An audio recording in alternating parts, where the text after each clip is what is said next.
The Charlie Kirk Assassination, Separating Truth from Conspiracy. A deep dive investigation. Intro music fades. Welcome to Unsolved Cases by Scoob, the podcast that dares to ask the uncomfortable questions and dig beneath the surface of the stories that shape our world. I'm your host, Larry Hunter, and today we're diving into one of the most shocking and controversial events of 2025. The assassination of Charlie Kirk, and the explosive conspiracy theories that followed. On September 10, 2025, at precisely noon, the political landscape of America changed forever. What started as a routine prove-me-wrong debate on a college campus ended in tragedy, spawning a web of conspiracy theories that continue to divide the nation. Today, we'll examine every angle, every claim, and every piece of evidence to understand not just what happened, but why so many people refuse to accept the official story. Segment 1. The day that changed everything. Let me paint you a picture of September 10th, 2025. It's a crisp autumn day in Orem, Utah, at Utah Valley University. Charlie Kirk, the controversial founder of Turning Point USA, has just set up shop under a large white tent in the main courtyard for another edition of his famous Prove Me Wrong series. These events had become legendary. Kirk would sit at a table with a microphone, inviting anyone to challenge his political and cultural views in real-time debate. By 12:20 p.m., the energy was electric.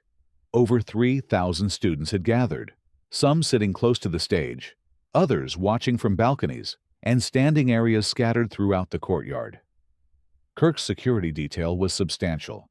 6 campus police officers working alongside his personal security team, all vigilantly scanning the crowd and the surrounding multi-story academic buildings that loomed over the courtyard like silent sentinels. The discussion had taken a serious turn, with students challenging Kirk on mass shootings and gun violence. Kirk, calm and composed as always, held his microphone while seated at the debate table, engaging directly with questioners, both near and far. The atmosphere was tense, but controlled. Exactly the kind of intellectual battleground Kirk thrived in. Then, at exactly 12:22 p.m., everything changed. A single gunshot cracked through the air like thunder. The bullet, fired from an astonishing 430 feet away, atop the Losey Center building, found its mark with surgical precision, striking Kirk in the neck as he spoke. Witnesses would later describe seeing a figure dressed entirely in black on that rooftop moments before the shot. A ghost-like silhouette, with a clear, unobstructed line of sight to the stage. The chaos that followed was immediate and absolute. Kirk collapsed, his blood staining the stage floor as panic erupted across the courtyard. Students screamed, diving for cover as urgent cries of "Get down!" and "Run!" filled the air. Security personnel swarmed the stage while campus police worked frantically to contain the pandemonium. But here's where the story gets interesting, and where the conspiracy theories begin. Despite the rapid lockdown of the campus and an exhaustive search, the shooter vanished. Like smoke in the wind, the assassin had disappeared, likely retreating through rooftop access points and slipping away through stairwells or emergency exits. By 12:30 p.m., when emergency medical teams arrived to work on Kirk, the perpetrator was long gone. The precision of this attack was chilling. The elevated concealed position, the long-range accuracy requiring a scoped firearm, the meticulously planned escape route. This wasn't some crime of passion or spontaneous act of violence. This was the work of someone who had studied the location, planned every detail, and executed their plan with military-like precision. Segment 2. Enter Tyler Robinson, the perfect patsy. Now, this is where our story takes a dramatic turn, because within days, authorities had their man, Tyler Robinson, a 22-year-old from Utah. But almost immediately, a significant portion of the public, led by prominent voices like Candace Owens, began questioning whether Robinson was the real shooter or simply a convenient scapegoat. The Tyler Robinson was framed theory isn't just some fringe conspiracy whispered in dark corners of the internet. It's a comprehensive challenge to virtually every piece of evidence presented by authorities, and it raises some genuinely troubling questions about the official narrative. Let's start with the most fundamental claims. Prosecutors presented what they called Robinson's confession, text messages, where he explicitly replied, I'm sorry, when asked by his romantic partner if he was the shooter, and a Discord message stating, "It was me at UVU yesterday." Pretty damning, right? Not so fast, say the conspiracy theorists. Critics argue that Robinson was never suicidal as initially reported, and more importantly, that he never actually confessed to the crime in the way we'd expect from a genuine perpetrator. They claim these digital messages, along with a handwritten note Robinson allegedly left, were entirely fabricated by federal authorities. Federally written evidence designed to create a tidy narrative of a lone wolf, ideologically motivated killer. But it gets deeper. The framing theory challenges Robinson's very connection to the crime itself.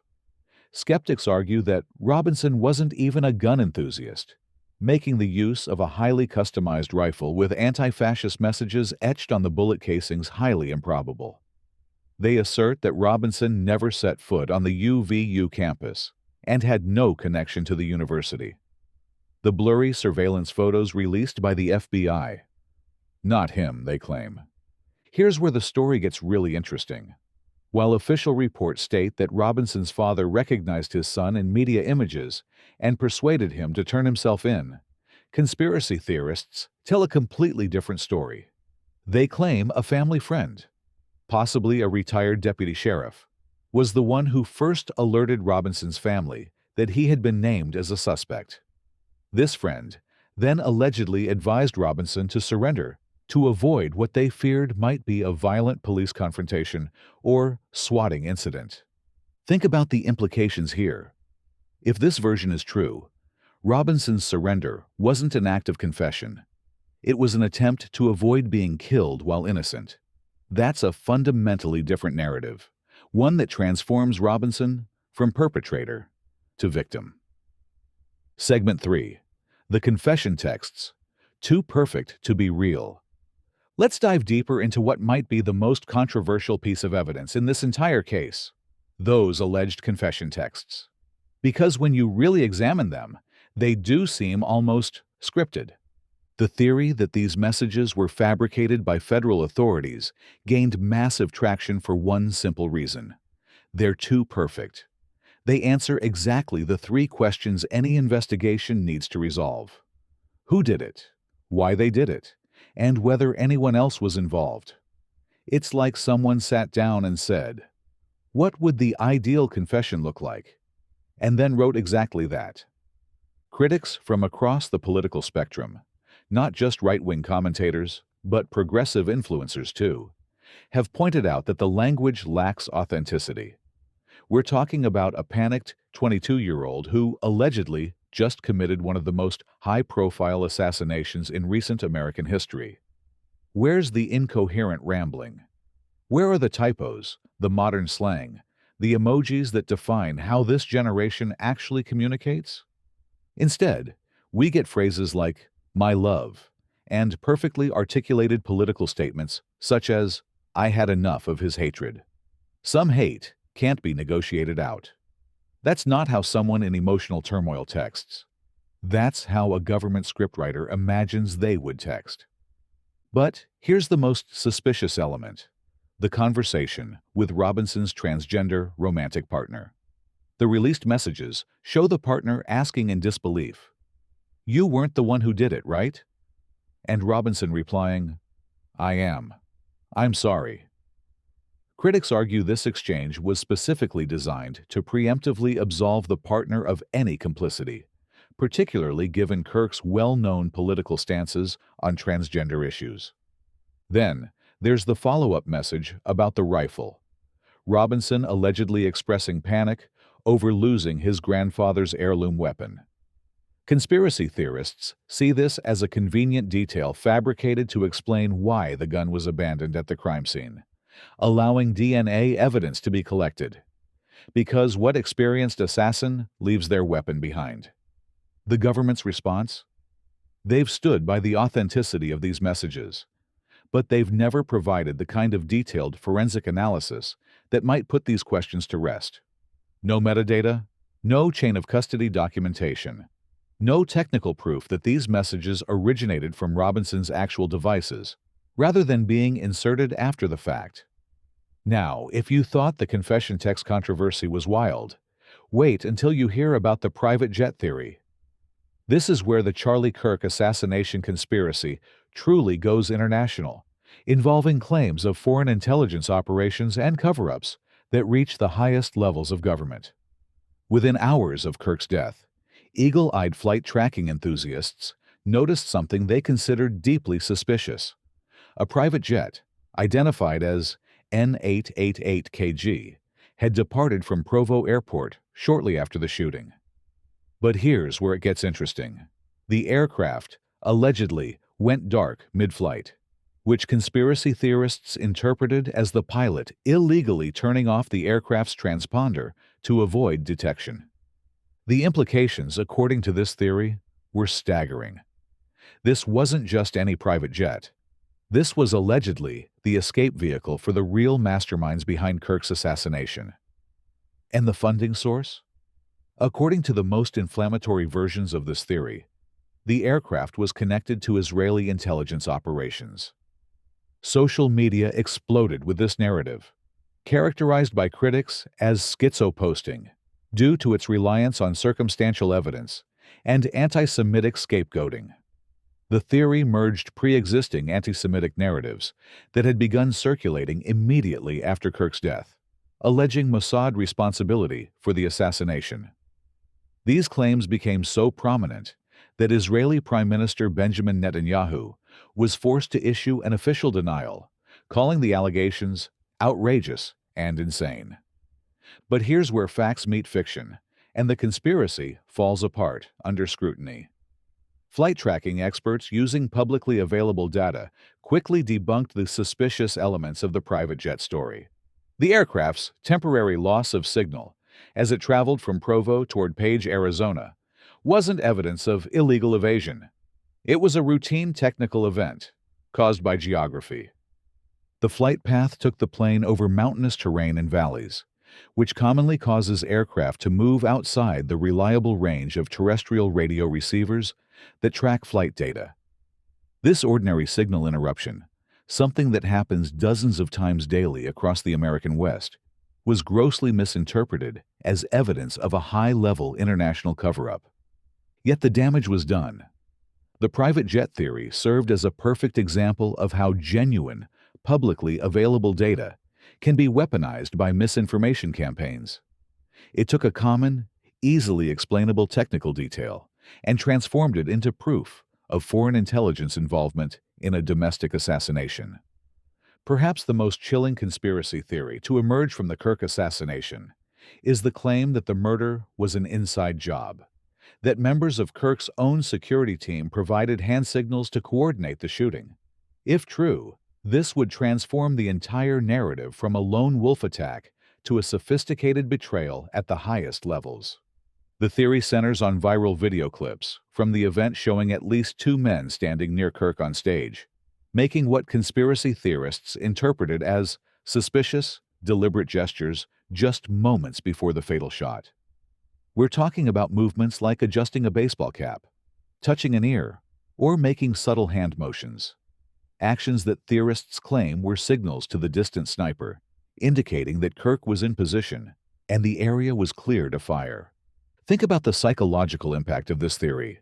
It suggests that Kirk was surrounded by enemies, that his own protection detail had been compromised, and that he was essentially led like a lamb to slaughter. The alleged rapid, seemingly premeditated reaction of these individuals to the gunshot was cited as further evidence of prior knowledge and coordination. This theory gained unprecedented legitimacy when FBI Director Kash Patel publicly acknowledged it. In a post on social media, Patel stated that the FBI was conducting a thorough and exhaustive investigation into every possibility, including the claims of hand gestures observed as potential signals near Kirk at the time of his death. Now, Patel's statement didn't validate the theory, but it confirmed that the FBI was officially reviewing the video evidence. This was part of a broader effort by law enforcement to address public speculation and counter the deluge of misinformation surrounding the case. But let's think critically about this theory for a moment. Critics have pointed out a fundamental logical flaw. The supposed co-conspirators would have been standing directly in the line of fire. What kind of assassination plot puts the conspirators in mortal danger? Furthermore, at least one of the individuals making these allegedly suspicious gestures was believed to be a member of Kirk's professional security detail. Someone whose job involves constant environmental scanning and subtle communications that could easily be misinterpreted by untrained observers.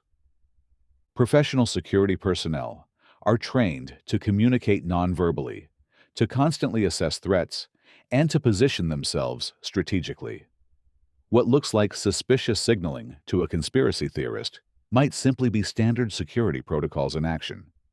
Yet the theory persists, fed by the undeniable fact that someone with inside knowledge of Kirk's schedule and security arrangements would have had a significant advantage in planning such a precisely executed attack. As we step back and examine these conspiracy theories as a whole, what emerges isn't just a collection of alternative explanations for Charlie Kirk's assassination. It's a window into the deep distrust many Americans feel toward their institutions, their government, and the official narratives they're told to accept. Each theory we've examined reflects a different fear about the nature of power in America. The Robinson was framed narrative speaks to concerns about government agencies manufacturing evidence to serve political purposes. The scripted confession text theory reflects skepticism about digital evidence and the ease with which our electronic communications could be manipulated. The foreign jet conspiracy taps into fears about international influence over domestic politics. And the inside job theory represents the ultimate betrayal. The idea that even those sworn to protect can become instruments of murder. What makes these theories particularly powerful is that they're not entirely without precedent. American history is filled with examples of government deception, fabricated evidence, and cover-ups that were initially dismissed as conspiracy theories, but later proved to have elements of truth. From COINTELPRO to the Gulf of Tonkin incident, from Watergate to more recent revelations about surveillance overreach, Americans have learned the hard way that official narratives aren't always reliable. But there's a darker side to this skepticism. When everything is questioned, when no evidence is accepted at face value, when every official statement is assumed to be a lie, we risk losing our ability to distinguish between legitimate concerns and paranoid delusions. The Charlie Kirk conspiracy theories exist in this gray area, where reasonable doubts about official narratives mix with anti-Semitic scapegoating, political opportunism, and genuine misinformation. The tragedy isn't just that Charlie Kirk was killed. It's that his death has become a Rorschach test for American anxieties about truth, power, and justice. Some see a straightforward case of political violence by a disturbed individual. Others see an elaborate government conspiracy involving framed suspects, fabricated evidence, and foreign intelligence operations. The truth, as always, likely lies somewhere between these extremes. But in our polarized political climate, nuanced truth has become a luxury many can't afford. Instead, we choose the narrative that confirms our existing beliefs about who holds power and how they use it. As we wrap up today's deep dive into the Charlie Kirk assassination conspiracy theories, one question lingers. Maybe the biggest mystery isn't about shooters, texts, or shadowy plots, but about how fragile trust has become in an age of endless information. Whether Tyler Robinson acted alone or not, what matters most is how quickly narratives compete to define reality. And this story may not be finished yet. New details, overlooked connections, and Uncomfortable contradictions could still surface, reshaping everything you think you know. Curious about what we uncovered beyond this episode? Download the Scoob app now to get access to the full story, deeper insights, and the details we couldn't fit here. The search for truth continues. Don't miss what comes next.